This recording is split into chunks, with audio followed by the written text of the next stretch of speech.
So here's a video on the sound quality versus on the new Maverick versus the 878. The one on the left-hand side is the 878. The one on the right-hand side is the new Maverick. So I'm going to turn down the Maverick, and I'll just have it on a hotspot right now because, as you all know, Worldwide 91 is usually pre-active. So let's see if we can make some contacts or at least listen to some different people.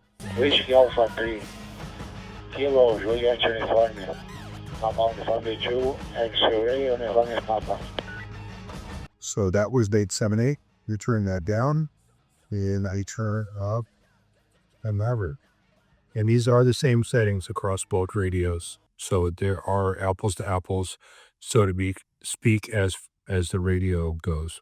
We'll give it a second. Maybe we can have someone else key up. As always, it seems like every time I try to make one of these videos and want people to talk, that was someone just keying up onto the hotspot. Again, with the display, got the same background, same brightness. Whiskey 1, Foxtrot Delta X. Whiskey 1, Foxtrot Delta X-Ray. Papa Uniforme 2, X-Ray Uniforme Papa, Brazil, copy Daniel.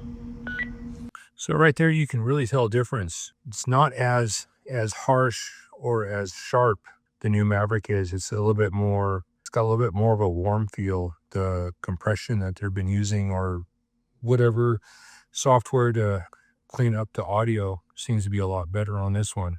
So again, I'd like to thank BridgeCom for sending me this radio for review. I just wanted to give people a little bit of a comparison between the 878 or the new Maverick, especially if they're on the fence about buying one or the other. They're both outstanding radios.